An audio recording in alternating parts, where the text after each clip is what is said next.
I'm already recording. What do you know? There you go. All right. Welcome to the Crypto Show here at Coin Agenda, Blockchain Week in Vegas, Money 2020, all that good stuff. And today, the Crypto Show interviews the Crypto Show. Kind of. Yeah. Very meta. There's many members. There have been many members over the Crypto Show's 6-year span here. And one of them has been Doug Hodges, who we utilized our airtime in Phoenix to try to reach Republicans, basically, because Republicans ain't real smart. We got to teach them how to use Bitcoin too. And we got a lot of them in Arizona, so yeah, definitely. So it's a gun happy state there.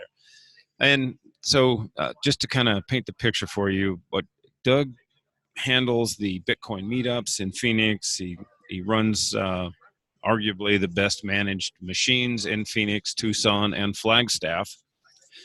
And he's been an evangelist quite some time about Bitcoin. And it's been just the story. Like, to me, the thing that is so interesting is where you and Morpheus and Morpheus, I'm going to be doing an interview with him too, and we're going to get his side of the story. So it's the tale of two cities, or the tale of two Bitcoin dealers. Yeah.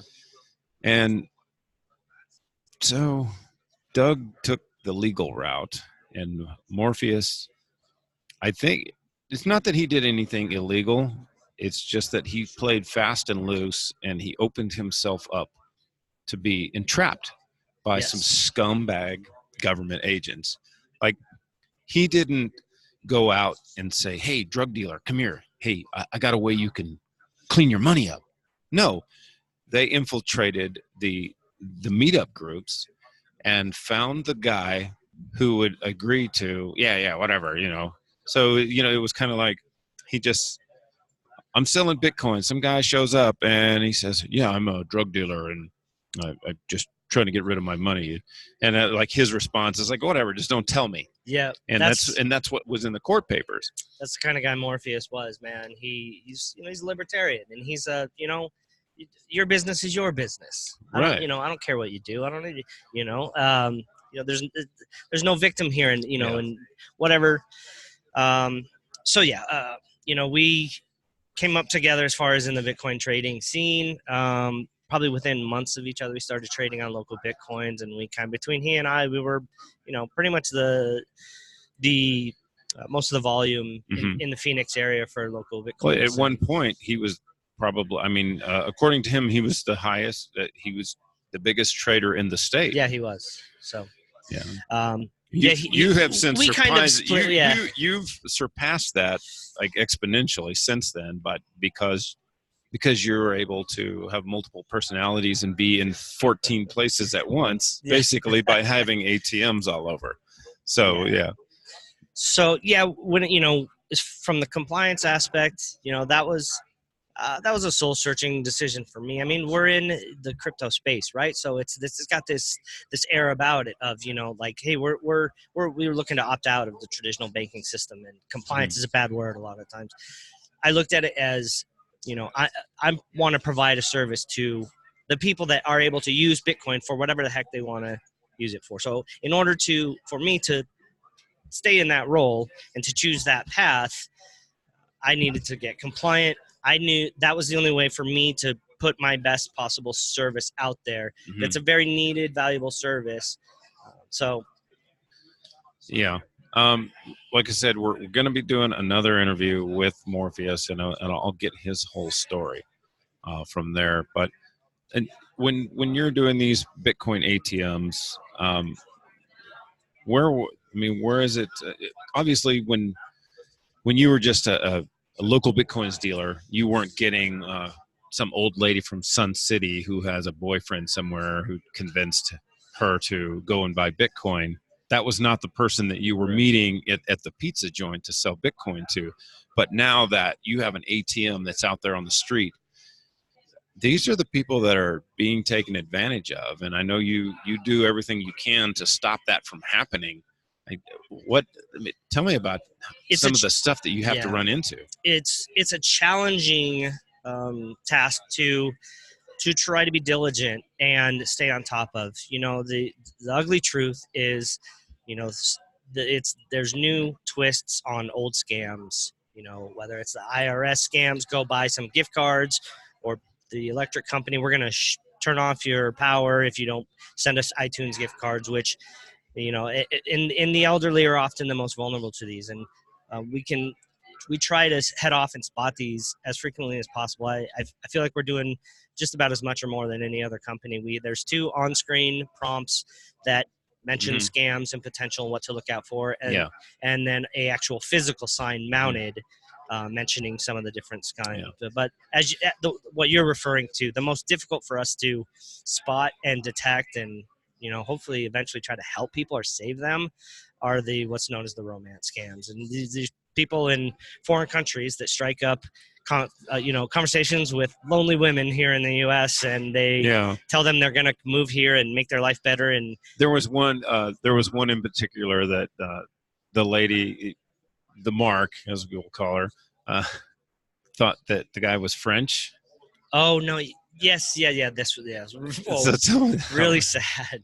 I mean, she called me, and I pretty much was able to smell it out right away that this lady's involved in a romance scam, and they're the hardest to convince. Hey, you're being scammed too, because now you're telling someone, you're questioning their judgment. And the person that you love is lying to you. Yeah, that's not an Screw easy. you. Yep, that's pretty much like that's the quickest way to lose a friend is that to tell him that his girlfriend's cheating on him. Yeah. So in this situation, she had the so-called air quotes fiance had called me ahead, and I detected that he was definitely one of these romance scammers. He said, my fiance is trying to use one of your ATMs, and I said, well, you're going to need to have her call me.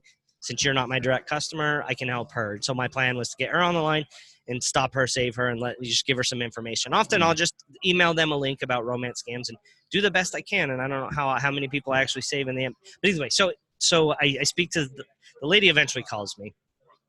The gentleman that had called me was very obviously a Nigerian or some African accent. Right. So I get the lady on the line, and I'm explaining to her it is a scammer. Most of these originate out of Africa. So, and since the gentleman had Nigerian or African accent, that's pretty much a dead giveaway. And she laughed. She said, "Oh, honey, that's an Italian accent, actually." And I my heart sank, and I was like, "Oh, I know."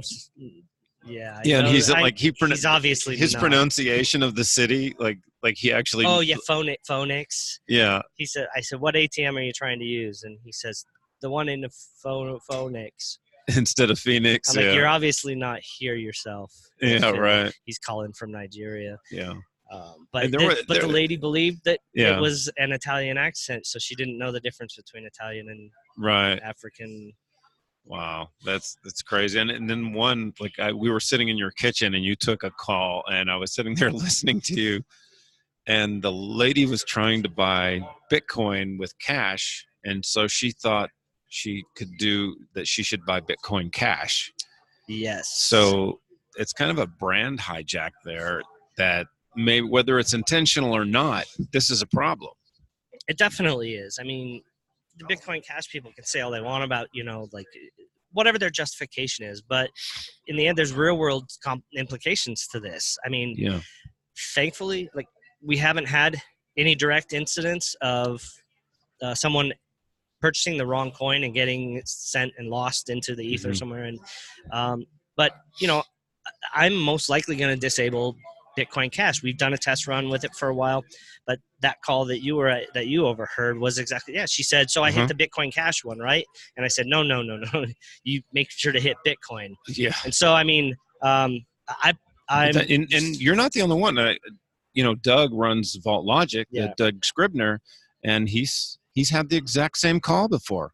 The exact same call that he's had to talk someone into buying the correct coin that they meant to buy. And I mean, is it a big loss if you did drop any? I mean, what percentage on your ATMs is Bitcoin, and how much is Give me the ratio of these. We're talking like altcoins. 99 to 1. I mean, there is just no activity to speak of the altcoins. Litecoin, Ethereum, Bitcoin Cash, they're all enabled on the ATMs, and we might do one transaction a week on those coins, as opposed to Bitcoin has 30 plus transactions coming in for us a day. Yeah, and so, but Litecoin is probably number 2. Litecoin is number 2, only because we enabled that 2 years ago, and so it's built up. There's been a few loyal customers that have discovered it, and so they kind of repeat customers. Do you get like a lot of people badgering you to get their coin on? I mean, I've done it. I've badgered you to try to get Dash on there, but I mean, some of the other coins that people badger you to put them on there, and then when you do put them on there, there's just like no volume, because this is what Doug said with Vault Logic, is that he's put this coin, that coin, and all these other coins on there, and he has quite a few. And they pester the shit out of him to do it. And then once he does it, it's crickets. Yeah, that's exactly what it was, And then when I tell people, hey, we've added this coin, oh, that's awesome news. That's great news. And then, like you said, cricket. Yeah, you got like one user that's faithful user, and because he's getting paid in Bitcoin Cash, and so that's he uses your. So that'd be the one machine. I'm gonna leave that one machine. You're gonna leave that one machine because he always uses it. Otherwise, I'm probably gonna turn it off everywhere. The one that people pester me the most out is, when are you gonna get Ripple? Which I always laugh at, because I have company shirts that say says Phoenix Crypto, selling everything but Ripple. And people ask me, when are you gonna get our XRP or Ripple on the ATMs? And I said, never. I got into Bitcoin to obsolete, to go around the banks, not use the Ripple, bank coin. Not use the bank coin. What about Stellar? No, I mean, let's say that Stellar had usage. Yeah. No, I think you're gonna find the same thing with all the coins. It's just there's very, very little volume. So Bitcoin, for you say that Bitcoin is a utility. People are using it as a utility, and that's why they're going to your machines. Yeah, I mean, let's talk real about ATM prices. The operator, we get badgered a lot over the high rates and things like that. But with the high rates, I think a lot of people, and to be fair, on Reddit a lot, you'll often see non-operators join conversations when people are bashing ATM operators over the rates and say, hey, if it's so easy, why don't you go start one of your own, start a company of your own. But there's just a lot of factors a lot of people don't take into account. One of the main ones is, I think, when people think that we're making money hand over fist, they're thinking we're buying all our supply at spot price. So if we're charging, whatever it is, 10+%, that's just free cash flow. Well, I have supply problems all the time, and I rarely am able to buy Bitcoin at spot price. I'm paying above spot. Because of the interruption by banks. So you keep getting your bank shut down, and so you can't just put money in a bank account and go to the exchange to buy the Bitcoin at spot. You have to buy it from somebody, and then you also have to buy a plane ticket to get to this place. Yes. So that's another expense, and then you're paying the location a fee. Location gets a fee. Yeah, and then you have your tech guy. How much does your tech guy bring? Well, there's there's a lot of overhead. We're happy where we're at financially and everything, so I'm not gonna speak negatively on the overhead, but just make that point, that to be aware of it, that a lot of people at here we're at Coin Agenda here. I get approached quite frequently. Hey, should I think I want to get an ATM. I'd like to deploy one, I had one I traveled around with in my motorhome, but it was just for like a display. And I'm always the one saying, be careful what you're getting into. I think I got into Bitcoin, early enough where it was just like, I tackled one problem at a time, just as a local trader before ATMs even came around and were on the scene. And I fell into it gradually over time. But if I wanted to start at square one right now and build an ATM network, or I don't know if I'd have the energy to jump through all the hoops and do everything. Mine came together slowly over time. And with partnerships, even managing I know you were even flying to Austin, managing the abandoned machines in Austin for a while. because Yeah, there was a yeah, handful there that had gone kind of unattended for a little while. right. So, man. So, I guess we could go back to the beginning a little bit and what brought you into this and what is it just the libertarian idea? What brought you to this? No, money, man. That's what brought me. And you know, I say Yeah. that. I mean, I say that just in all honesty, because the fact is, Me too. I saw it as an opportunity. I'm like, hey, what kind of I had no political leanings before crypto. Oh, really? Yeah. Now I'm, very, hardcore libertarian anarchist. Yeah. Voluntarist is actually the term I prefer the most. Well, But let's use Ernie's description. Leave me alone-ist. Leave me alone. Yeah. No, as I started learning more about, this is the common story. Learning more about the banking system, the Federal Reserve, and got woke, so to speak. And but it's federal. I hate that term. It's federal. I hate that term. Got woke. Got woke. But yeah. Got woke. Got joke. Yeah.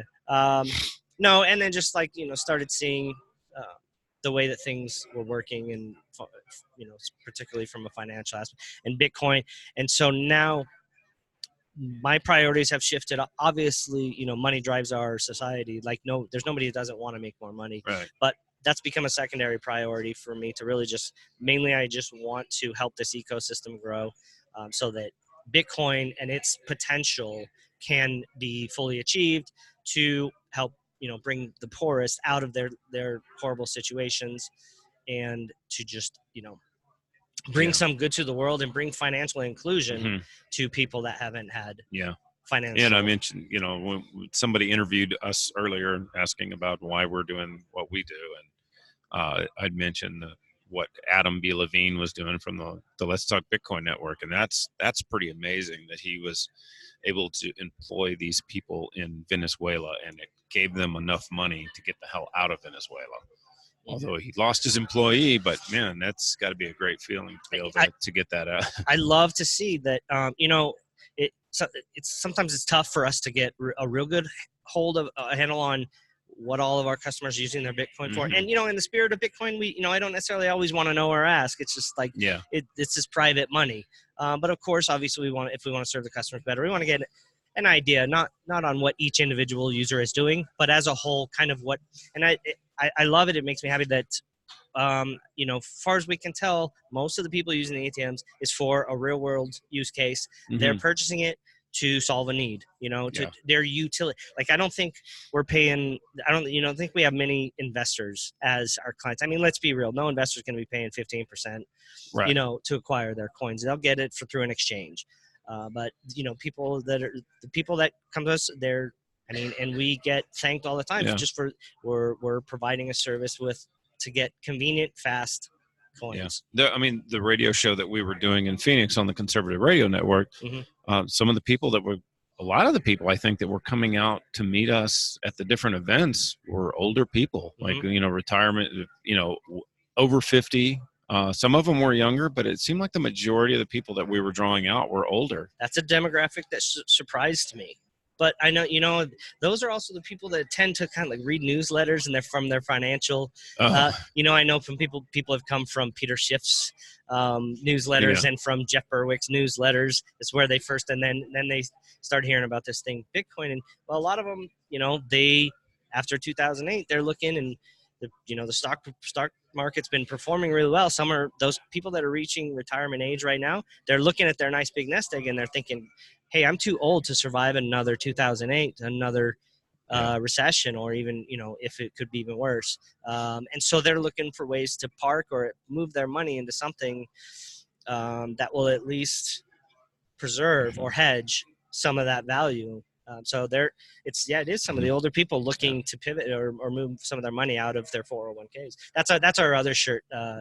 Phoenix Crypto shirt says, still counting on that 401k. That's cute. That is cute. So in your journey through all of this Bitcoin thing, what or who has been like the most inspiring thing for you as far as the this whole It's got to journey. be Danny Sessom. What? No. What? And he's out there doing the thing. He's getting his hands dirty. He's in the water. He's pulling people. He's a superhero pulling people out of the water in the Houston floods. And no, definitely you. I've found a lot of kind of. You brought a lot of like drive. Yeah. I see the drive that you have. I mean, I'm meticulous and I'm kind of OCD about stuff that. Yeah. But your drive is more of in a let's get shit done kind of thing. Yeah. Right? Yeah. So, but influencers. I mean, just obviously on Andreas was the that's pretty much everyone's introduction. Yeah. The other 6 billion or whatever. That's a pretty profound thing there. Morpheus too. Yeah. Morpheus, to be honest, because even though we were both doing the same thing in Phoenix, there was such a marked difference in our personalities. I'm fairly laid back. I am not. Yeah. I'm not what you call like the ultimate salesman. Like I like to evangelize, and I come to the conferences, obviously, and I network. Yeah. But Morpheus, man, this guy, would you sit down with him? I had dinner with him one time, and probably more than one time, and he would not leave, or he would tell the waiter, you're not getting a tip at all unless you download a Bitcoin wallet right now so I can tip you in Bitcoin. And this poor server this poor server is just like, man, man, we're busy. Can you give me a tip or whatever? And Morpheus would be like, no, pull out your wallet. It'll take 5 seconds, and I'm like, Doug Scribner is like that too. Oh, it's amazing. Morpheus, and that's what anyone that knows Morpheus knows this is, he is everywhere you go. It's just everything. Every conversation is always going to start or end with Bitcoin with him. Right. And he's one of the great, he's motivated me a lot, and I've looked up to him from the beginning as well. What's the weirdest, like, I don't know, contact or just like stupid idea that somebody tried to pull on you? Well, after it was before Morpheus got arrested, but it was after Mitchell Espinoza, I think it was, out of Florida. He was one of the early guys who got arrested for it, and it was because same deal. They set him up, and the Fed said, "Hey, this money's coming from illegal origin source," and so I was like hyper vigilant at that point. I'm like, if anybody, that case was the one that drew the line. We know if anybody says anything sketchy, we have to turn down the deal and walk away. Well, I met a guy who's junkie, for be real. Right. And he was just buying $100 worth, and we're making conversation. And, he said, he mentions that he's got to buy some medication online through online dark web place. And I was like, man, I know you're not a cop. You're definitely not a cop. Right. You look like you haven't eaten in 5 days. And I said, but now I got to turn down the deal just because you mentioned that. It's over $100, and they're not going to set up a sting on you for only $100. Yeah. But it was. I mean, I used to do it there at Brave New Books. We had an ATM there, and people would come in and use the ATM, and it was managed poorly, so it was always out of either Bitcoin or money. And I'd be in the next room, so they'd send them in there to me, and then I would sell them Bitcoin. And one time it was like somebody trying to post something on the back page. So it was probably a hooker, and she was from Canada. And it may have been a dude, I'm not sure. And that was kind of weird. So, but they were just, that's not, I don't think that was illegal. Posting an ad. So if I'm selling you Bitcoin just to post an ad, I don't see that's illegal. But there were some like black dudes that came in there, and clearly they were looking for something. And I was just joking with them. They didn't tell me what they were going to do with it, but I was joking with them like, I'm not going to sell you this unless you're committing a fucking crime with it, man. And it was just a joke. But I don't know what they did. I don't know what they did with it. But after hearing, what happened to Morpheus, I'm like, God damn, man, I'm lucky that guy wasn't a cop, or I'd be fucked. And it was really sad, the razor thin line between entrapment versus and what his defense was allowed to display. I sat through most of that trial, and one of the takeaways I had was just a head scratcher. Was just like, one of the things that the prosecution had to prove or show was that he knowingly did the trade, knowing the drugs came from, that the money came from drug sales, came from illicit reason. So in the nuances of the law, the way the prosecution presented and the way the judge instructed everyone, basically I looked at it as if had he just if they said, hey, we're drug dealers, which first of all, who says they're a drug dealer? Yeah. You know, like we are big heroin Yeah. dealer. Hi, It's like, I am heroin dealer. I am big important heroin. Because they Yeah. were Russian. I am Russian heroin dealer. It's like, first of all, come on. But no, literally had Morpheus or anyone in that scenario basically just said, oh, sure you are. I'm sure you are. Good. That's a good joke. Good one, buddy. Yeah. That would actually have been a huge factor, and he may have actually been able to use a defense. Yeah. It's like, dude, I didn't believe, and that recording, because all of their interactions with Morpheus were recorded. Yeah. And had you said something, or anyone in that situation say that would almost absolve you. The state would fail to be able to show that you knowingly, because you just expressed that you did not believe them when they said they were heroin dealers. We coming into this, we mentioned, coming into this, we mentioned that they were infiltrating. Tell me about how they were infiltrating the meetups. So if you give people an idea of what to look for. Well, before we get into that, I would say that of the last story said, this should not be taken as advice on how to react if someone tells you their drugs came from, or I'm sorry, the money came from illegal sources. Just reject the transaction and walk away. Don't even mess with it. So disclaimer there on that. Yeah, right. No, we played the game Spot the Fed, at every week or every month, every meetup. It's like, okay, who's the new guy? Right. Who's the guy that shows up first and stays the latest that we all don't know? Well, that would have been me most of on the time. some of them. Yeah. Because when I introduced you, I had to pull everybody aside separately and be like, he's cool, dude. He's okay. He's not. He's with me. When I came to your meeting. He's with me. He's not the Fed. Yeah. So that's what we do whenever I bring, or when most people bring someone new, they'll usually kind of pull the core group of us aside and be like, he's cool. He's all right. He's with me. Because we know that they have infiltrated and that they were coming to our meetups and approaching some of us separately, just probing, asking questions here and there. They didn't really drop the bombshells for the, Morpheus, the eventual one. They arrested him. It was a $100,000 trade. So they don't start out there. They start small and they build up. But they were they would do probing questions, and they would just. So we know that they were at our meetups. What are some of the key things that someone should look for of people coming to? Obviously, the right thing would be to never put yourself in the position to take on that deal. But should it happen, how do you spot these people to root them out? No, you just assume everyone is, and you behave accordingly. I mean, that's kind of how I handle. If I don't know, then you are a Fed. Yeah, I mean, if they keep. Like if you don't give them what they want, like what's to stop them from fabricating it? It's not like it's never happened before. The rules that, or I should say the lack of rules that they have to follow when they're setting someone up. So they can lie. That there's no any kind of restrictions in place. Well, it's not even like the ones that you really would worry about, like the guy that you said that's not a cop. That's probably actually was a cop, because he probably got arrested the week before, and he's paying his way out of his debt by setting you up.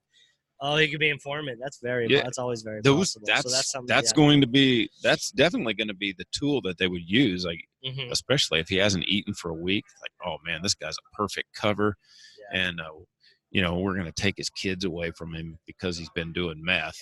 All right, well, let's send him in and get him to do this. And then it happens all the time. And those guys are like above the law. Those confidential informants, they have more power than the fucking actual cops do, man. They get away with some shit. Well, I'm a voluntarist. I'm a privacy advocate. So I am all about, like, don't ask, don't tell. I don't ask my customers, hey, what are you using your Bitcoin for? I don't care if you're in the Army and you're gay, right? I don't care, and I don't want to know. But the reality is, if they do volunteer information, that is no bueno. So anything sketchy or anything referring to any crime, that's the end of the deal. Just got to walk away. I mean, like, what's to stop them from making some new rule that if you don't report that, you're just as culpable for not telling? Absolutely nothing. I mean, all you got to do is put it on paper right. and create the illusion that people voted for it, and then pass a law. Yeah, it's probably coming along with the facial recognition and all this other garbage, damn chemtrails and 5Gs and flat Earth, flat moons. Flat moon. Is there a flat moon? It is a flat moon. Now? I saw the turtle that it's on. Yeah. I caught it at the right angle with my telescope, and I saw the turtle it's on. I saw the turtle. Yeah, 5G, boy. I don't know about that one. Maybe it's real, maybe it's not. But it seems like when I see the people I see like on Facebook or something that are just like jumping up and down about 5G, they're like irrational and unhinged. So it's kind of hard for me to believe, like, all that good shit that you said a minute ago about the Fed. Well, when you started talking about flat Earth and 5G, now you lost me. Now all the good shit you said is unfucking believable. And, yeah, Jesus Christ. Well, Doug is always fun to talk to, and if you're in Phoenix, you definitely need to reach out to Phoenix Crypto and get your resources there. And we'll be talking also with Doug Scribner about his machines and his experience with Bitcoin being the 99%. Bitcoin is the dominant. Like, people are really, let's be honest, what are you doing with altcoins? You're buying more Bitcoin with them. Really? I mean, is that what? And then, I mean, there's so many convenient services like Changely. I don't know where Shapeshift is at with their requiring an account and identity. I might have heard something where I know they were doing KYC. Yeah. I don't know the latest, but I do know Changely, at least as of recent. I've used it recently, and they still don't require any kind of. So so long as you're not trying to move $5,000 and $10,000, I think up to a couple $1,000s, you can basically shift any coin to another. That's built right into the Coinomi wallet. That's always really convenient. The Edge wallet as well. So it's like Bitcoin's the gateway to everything. Like, even if people call me and like, hey, will you sell me Monero? Will you sell me all these things? And usually I tell them, if you're only buying a couple hundred or something, like, let me just sell you Bitcoin. That's easiest for me to pull out, readily available. Yeah. I don't have to go pull it from my exchange. You might accidentally make some money and off of it and end up with more Monero. And I'll tell them I'll help you shapeshift it or Changely, move it over to whatever crypto you want. So. Awesome. Well, thanks a lot, Doug. Yep. And stay tuned for the rest of this. I'm probably going to just compile all these together into one episode, even the Morpheus one. I think we'll put it all together to kind of paint the story. Sounds great. All Thanks right, a lot, man. Danny. Thanks.